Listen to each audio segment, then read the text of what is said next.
Hey, it's Chris Chico, and in today's video I want to talk about my favorite formula and why you should follow that and why it's instrumental to your real estate success. And let's go ahead and get started. So these two here represent two ways that you can approach your real estate business, especially when starting out in the business, but also even when you are already up and running with the business. And so here's what the formula is. It says ABC, ABC, ABC, and then you got AAA, BBB, and CCC. What does that mean? In your business, as you're starting out brand new, and let's talk about like if you're trying to get yourself up and running, you've got so many things that you're thinking about of how to implement. Like you're like, Chico, I don't know what to do. I'm so confused.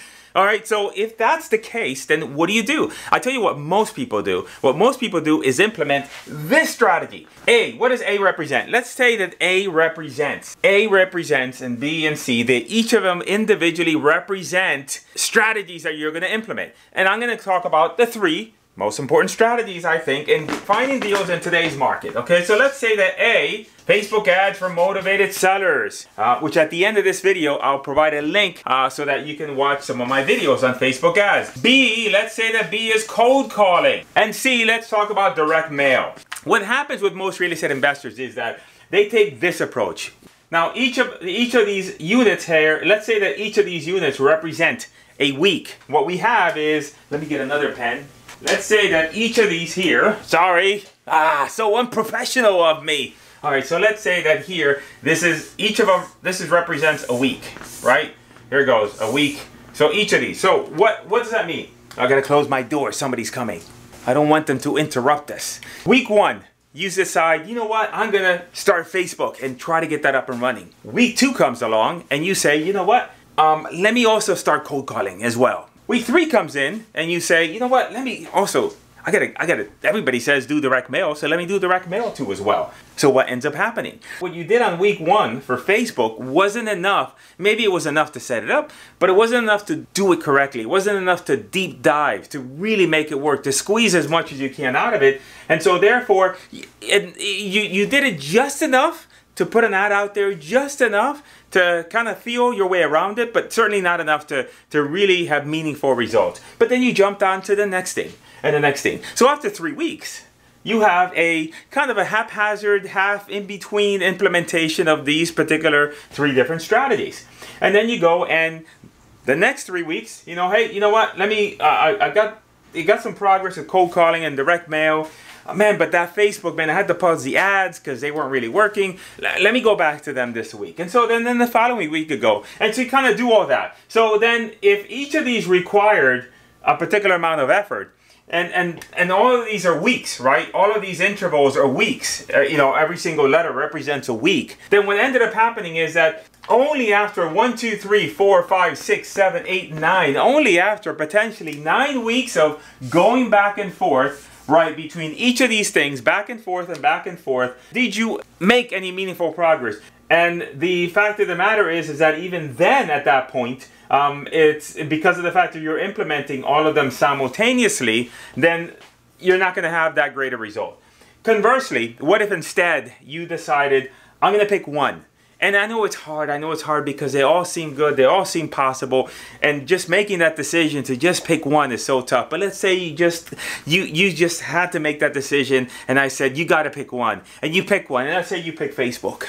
So you focus on Facebook this week and you get your first ad up and running, and wow, you've gotten some leads and things are moving in the right direction. What do you do next week? What do you do next week? What do you do next week is you go ahead and you spend more time on Facebook. You work on getting better ads. You work on everything related to that platform, and you continue to learn and understand it and do it more and get advice. If you're in one of my groups, get advice on how to do it properly. And then what do you do the third week? You do the same thing, and you just really push hard, and you take your flag and you plant it down on that particular strategy. And then finally, after 3 or 4 weeks, you really start to see the benefits of that, and you put that in place. You put a system behind that, and now you've got that thing rolling. You know exactly how to operate it. You know exactly what you got to do every day to keep it going. And guess what? Then at that point, you decide, you know what?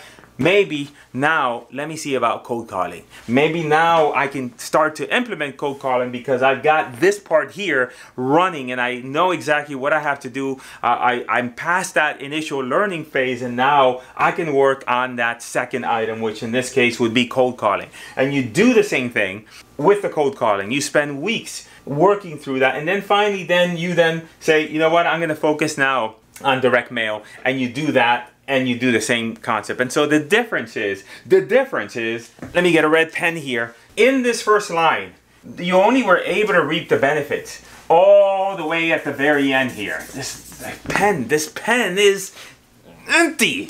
Okay, so only at this end did you finally achieve any meaningful results. So this whole time that you were working through these particular strategies, you weren't doing anything meaningful to produce results. Whereas here, if you focus this way and you just focus on that one thing, got that working and operating, and then you go on to the next thing and the next thing after that, guess what? You've started to potentially reap the benefits of that strategy. Potentially now you have some deals on the contract. Now you're starting to get some traction in your business. And now you're at a point where now this has really worked for you. And again, the main difference is that rather than waiting to the very end to be able to get any meaningful results, now this is assuming, because when you're jumping around, it's gonna take that even much longer than if you take and you really focus 1,000% on that thing and you really try to do it well. Then at that point, then that's gonna give you not only a better chance of success than if you're jumping around, but being able to get to results much faster than if you were to do it the other way.